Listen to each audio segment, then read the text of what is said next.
Crossroads channel of Light Fluid. And before we start our story, as always, I want to say thank you to all my donors on Ko-fi and Patreon. You are very much appreciated. And my top patrons are Andy Peng, Aaron Fox, Bastian, Bieka, Brian Hall, Nova Starburn, Cobus Visser, Exact, Grizz, Harvest Mouse Productions, Evan King, Kartek, Matt Kenya, Omar, Spiderling, Smuto, Tiger Cup, Amaterasu, Alamir, Greylock, and Gracious Yevon. So thanks to all of you. And now, are you sitting comfortably? Then I'll begin. Autophobia by M C Morrado. It was April of 2008 during the midst of the global recession. To give context, I am Russian. I moved to this place in Africa a couple of years after the collapse of the Soviet Union because things went to hell very fast over there. I live in the hermit kingdom of Terra Aurea. It is only bordered by Namibia and Azaria. The kingdom's population is very small at less than 3 million people, and there are 0 humans anywhere. One thing to note about Terra Aurea, this vast and empty place does not have any working cellular networks, not since it was founded and using some remnants left behind by fallen human civilizations. There are no cell phones, wireless internet, Bluetooth, nothing. The only wireless networks around are radio and analog television. Mainly because the kingdom puts more importance on getting other things done first. Living life without a cell phone is something I've been used to in my whole life, as someone who grew up poor in Soviet Russia. I'm a lynx who used to go ice fishing with human comrades who didn't get frostbite, or need to wear a jacket in freezing cold temperatures. Computers here are mainly seen as a tool above all else. I moved here only months after the kingdom's founding back in early 1992. There is no 24-hour news cycle or anything crazy demanding one's attention at all times. Most remnants of human civilization have been demolished to make room for huge rail networks spanning thousands upon thousands of kilometres. The railways are entirely electric, not with overhead wires, but nuclear-powered locomotives driving electric tractions is something the local proto-beasts have come up with. My job mainly involves going back and forth as a photographer, getting shots of the empty landscape and jungles alike. I live in a small town of about 400 people total. There are no foreign fast food chains or big box stores like a fairy tale American place called a Walmart. All that's here are local specialty stores and farmers' markets for meat and vegetables. Living in a farming town is nice. Because the kingdom exports far more food than they ever consume, food prices are negligible here. The farmers make their huge chunks of profit exporting food, while still having plenty left over for the people here. A state-owned company manages all the utilities like water, sewer, electric and gas. Another state-owned company nationalised the oil and gas industry. The whole hospital system is nationalised too. King Marcus is an isolationist, who only desires function his systems to work properly. Not much happens here in the kingdom as a whole. The local media does not report on most things taking place outside of the kingdom, unless it involves King Marcus going on a diplomatic meeting in post-Soviet countries. Terra Aurea is one of the most peaceful places on earth. It has a strict policy of Swiss neutrality, and so far has never been involved in any wars. And the king himself is a recluse who regularly goes weeks without making any public appearances or stepping foot outside his palace. No journalists are allowed inside the palace or on the crown's official jet to use the occasional diplomatic trips. People generally like the reclusive king because he simply does his job without fanfare and purposely makes as little public appearances as possible, mainly because he's antisocial and not a people person. I had to clear some things up before getting asked many questions about where I live.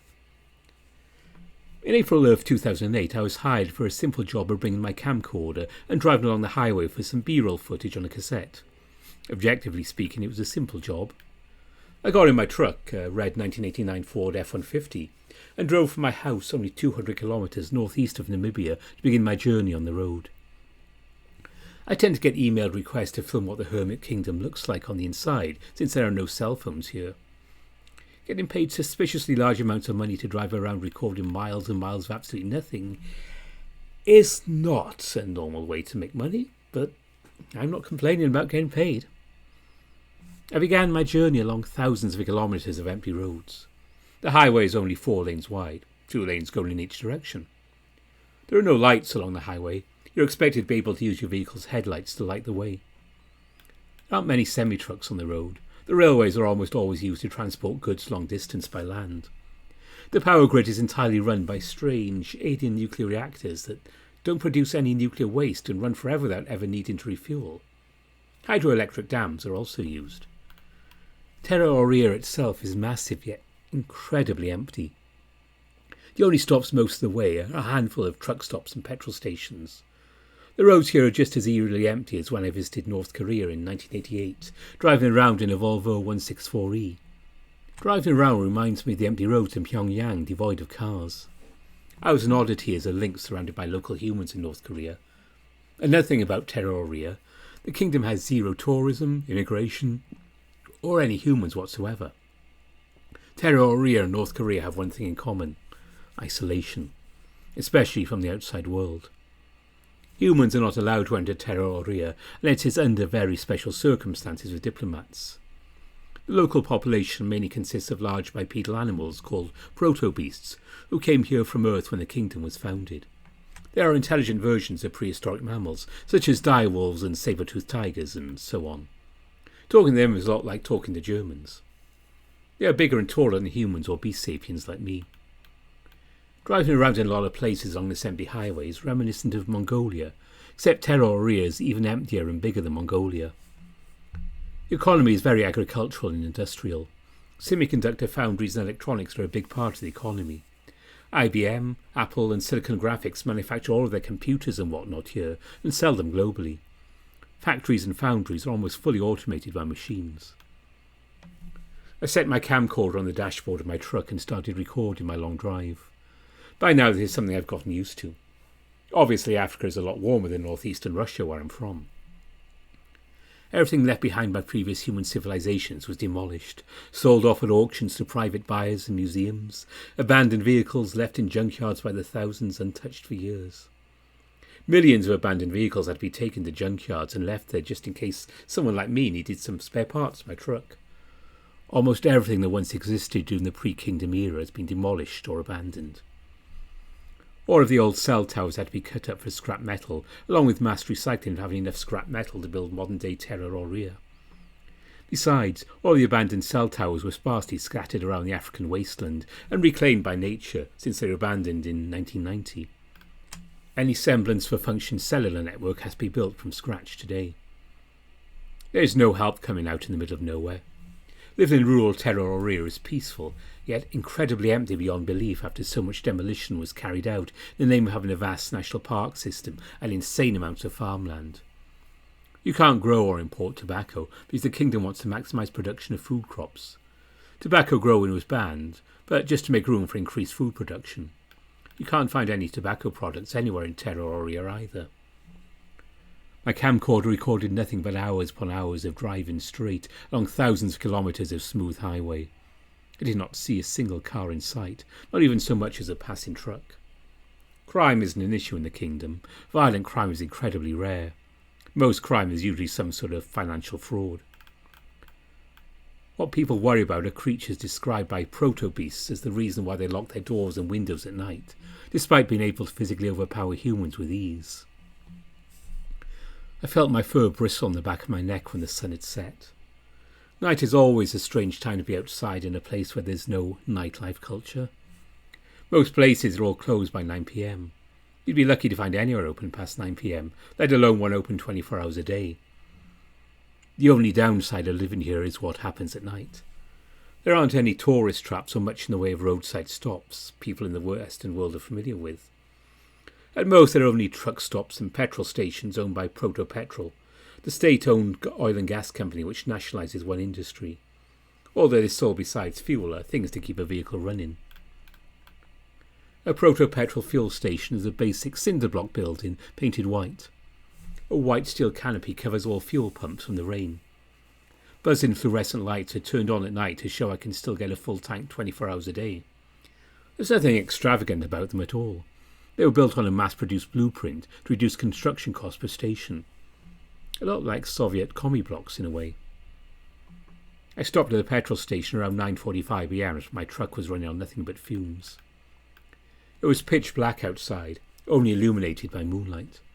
I used my bank card to pay for some cheap petrol. In a kingdom without wireless internet or cellular networks, all of these fancy electronics work by landlines or some other wired connection to process my payment. Vacuum fluorescent displays show how many litres pumped and how much it was going to cost. The fuel pumps themselves are mostly stainless steel units meant to withstand extreme weather, alongside the cinder block petrol station itself. These fuel pumps look like a slightly more futuristic version of American ones from the 1970s, only having the bare minimum tech to simply serve its basic purpose. A sense of being watched lingers as I top off the tank of my truck.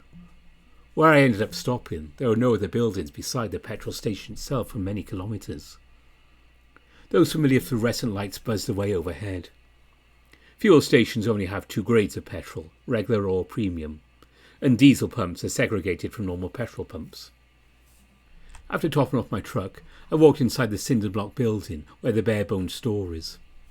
Proto-petrol stations mainly sell engine oil, oil and air filters, lubricants, jerry cans. In general, they only sell necessities needed to keep a car on the road. They don't have anything fancy like lottery tickets or junk food. The stores mainly exist to help prevent drivers from becoming stranded. I got myself a quart of oil and a red crowbar for only a few francs. Surprisingly, Proto-Petrol hires a small handful of people to manage the rather Spartan petrol stations. A teenage Noel, no older than 16, scanned my items for I paid and walked out. Graveyard shifts at those places usually have only one person behind the counter. I moved my truck from the pumps out of the way into an equally empty parking lot. Taking some pictures of farmland and nothing but nature for as far as the eye could see makes this photography job quite easy, since I avoid having people in my shots. I took out a cassette full of hours of footage from driving, putting in a blank cassette in my camcorder. I walked along an overgrown trail reclaimed by nature during this trip, trying to get footage of a random place out in the vast rural part of the kingdom. It wasn't that far from the national park that's the size of Germany. A sparsely populated kingdom allows it to have absurdly big national parks. The kingdom has hidden military bunkers and emergency fallout scattered all over. I should know, I was conscripted by the king himself in 1992 in exchange for staying in Terror Aurea. I spent my youth in the Red Army. I spent 4 years in the Royal Aurean Army after coming here. Going through the jungle along narrow dirt paths reminded me of boot camp during the initial founding years of the Royal Army. I began seeing black silhouettes in the corner of my eye while exploring many square kilometres of dense forest and jungle. I paused upon seeing rusting train tracks left forgotten. Abandoned narrow-gauge tracks were left behind and forgotten about during demolition of old human-made remnants. The wooden sleepers were rotting away and weeds grew through gravel ballast. Out of instinct I began walking along the tracks, clearly not having been used in well over a decade. Switching my camcorder into night vision mode allowed me to see regular wildlife roam around this part of Africa. Wildlife has thrived since a large chunk of Earth's population was wiped out by a series of near world-ending outbreaks throughout the late 80s and early 90s. Zebras, hyenas, lions, leopards and the like have had their populations explode since those outbreaks came and went. I am referring to regular feral animals on Earth. Sometimes I saw human skeletons, or rather parts of them not taken by vultures or other wildlife, covered in vines and moss. What made my fur bristle was seeing how deformed the bones were. What the hell happened here? The more I kept walking, the more those skeletons and bones gradually became less recognisable of anything remotely human, instead resembling a series of unknown mutated monstrosities. Those remains, or what I could make out among the bones left to be reclaimed by nature for nearly 20 years, were off in too many ways to pin down. The spine is too large for that thing. Jesus, I muttered in my native Russian, staring at some bones for I kept on walking. Were these remains of something that used to be human? Semi-related? I had no idea what I was looking at. No matter where I went, a constant feeling of being watched still lingers. I knew for a fact I was completely alone out there. Without warning during my long walk along the overgrown tracks, all sounds of nature just stopped. I managed to step out of the jungle onto some sugarcane farm left abandoned since at least 1991. Dead silence makes every footstep sound a lot louder than it actually was. I ended up at the terminus of this farm's railway, where a couple of old steam engines were coupled up to a line of trucks. Everything had been left out to rust in the rain and suffered from exposure to the elements. A large tree had fallen over years ago, severely damaging a saddle tank engine. This abandoned sugarcane farm has a few structures home to old harvesters and diesel tractors. Lead paint peels off wood and corrugated steel barns. The actual cane itself, left to rot, had grown well over 12.5 metres tall. A few stalks had become too tall to a point of collapsing on their sides. I put down my camcorder for a few minutes to take some pieces of sugar cane for myself. Getting out a hunting knife to cut some cane to stuff in my backpack was something I could use for trading at the farmer's market back home. My feline ears picked up the sounds of a woman weeping coming from the dense overgrowth of sugar cane. What? I thought, equally confused and freaked out. The weeping song turns to a chorus the closer it crept. I slowly backed away from the dense overgrown sugar cane, holding the worn hunting knife in front of me, clenched tightly in my left paw. My time in the Soviet military has made me a bit more cautious than some normal civilian in a developed world. I stayed silent, backing away until my feet were back on the rusting narrow-gauge tracks. I hid behind the rusting husk of a makeshift diesel locomotive, cobbled together from an old farm tractor and train parts, along with a welded steel cab. A naked creature with pale grey skin stepped out of dense overgrowth. It parrots words and phrases it hears in languages I don't understand. This entity stands about 6 metres tall, emaciated with visible signs of skin cancer on its shoulders and upper back. The sounds of weeping still echoes from the fields in a chorus this time. Whatever this creature was, it didn't come alone. I crouched, moving when I knew it wouldn't see me. This thing tried its hardest to look human, yet everything about it looks off. Like describing a human to something that doesn't know how humans work, and then asking it to recreate a human body. It looks so out of place in this world. After all, the world had ended where terror already exists today. Yet I remained alongside a small population of people who actually live in the kingdom. The pathogen X outbreak, starting sometime around 1989 or 1990, wiped out all of humanity within the kingdom's borders. All of the infected are long since dead and gone by now. This entity was clearly not a byproduct of pathogen X. I snuck behind objects until crawling through an open window of a 2-storey farmhouse, clearly owned by someone very wealthy by African standards. The house has been left vacant for almost 20 years. The sun-faded calendars able to be read, or all were left frozen on a specific date in December of 1989. The farmhouse itself is a rickety old building, with mouldy carpet and vines growing through the floorboards. Old wallpaper peeling off neglected walls, and lead paint which had bubbled and began to flake off, shows how much nature can reclaim a place by accelerating its decay. Purple flowers grew along those vines. I remember a medic in the Russian military telling me those are called daturas, but I don't have a clue what they are other than what a drawing describes them visually. I'm just an ex-soldier trying to make a living. I know almost nothing about plants other than which ones are safe to eat. All I was told by their medic friend long ago was not to eat datura flowers. I ignored the flowers and kept on exploring the farmhouse.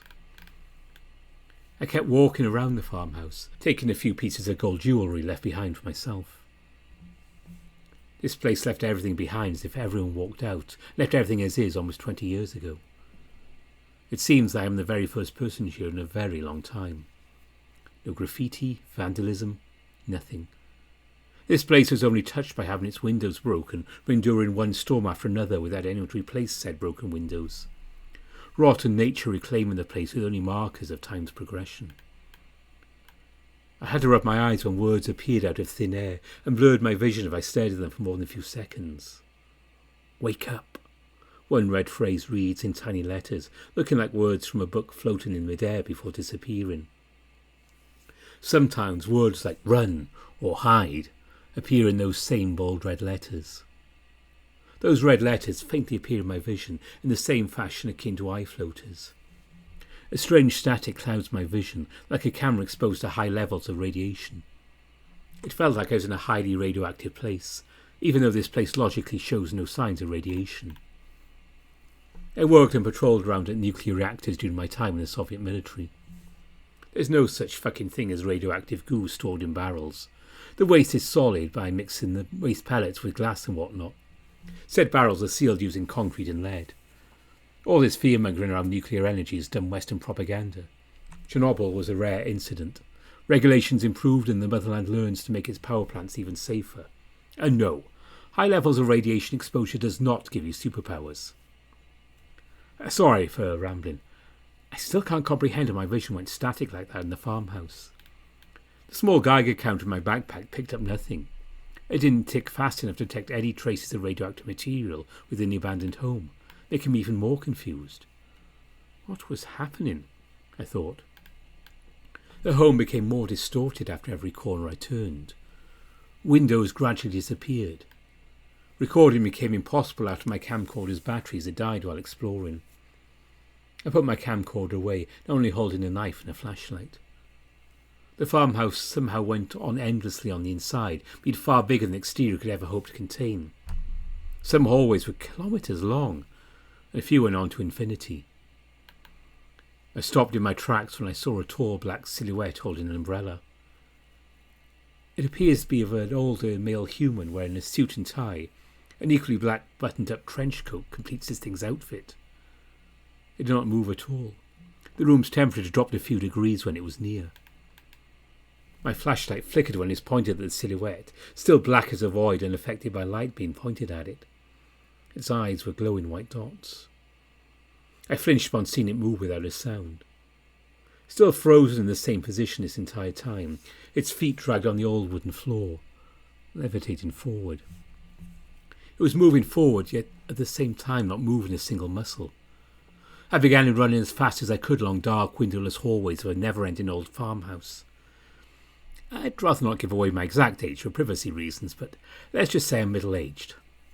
Let's just go with that. An older feline running from a pitch-black silhouette holding an umbrella is not something I'm proud to describe. My age is catching up with me, in regards to running for my life at full sprint. Enigmatic music began playing from all directions except beneath my feet. This music from an unknown source is of something in the distance playing an antique piano. Some whispers were barely audible in the background, speaking in a language I didn't understand, nor could I have any hope of identifying those languages. I kept on running until finding an open doorway leading somewhere. I tripped into a pitch-black void of nothing, falling what felt like infinity. This void is a grey-scale realm outside the bounds of reality, where all colour was absent. Looking down at my own pores showed everything. It looked like I was in one of those black and white movies. Eyes one by one opened from the void to stare back, all while I kept falling. Eventually, I had a harsh landing on a rickety wooden floor inside some old house from the early 20th century. Everything was still black and white. One creaking footstep after another on floors which had seen better days led me to spot a black telephone on a table. It rang as if it knew I would approach. I picked up the old rotary telephone, holding its receiver to my ear. "We are not sure how you ended up here. But just so you know, this plane exists outside the bounds of your world. Your world has been devastated by plagues, war, and economic ruin. And yet you still keep going." A male voice crackled over the other end, mimicking my own native Russian, albeit with a weird robotic tone. "Da," I replied, still internally debating whether I could truly understand Russian or not. "You shouldn't be here," it responded after a minute-long pause. Fur bristled on the back of my neck. How do I leave?" I stuttered, taken aback, not sure who or what was on the other end of the line. "The door. Out of place, yet out of bounds," it droned in its alien robotic tone, abruptly hanging up shortly after. I put the receiver back where I found it, walking around a non-Euclidean house without any clear direction or coherent path.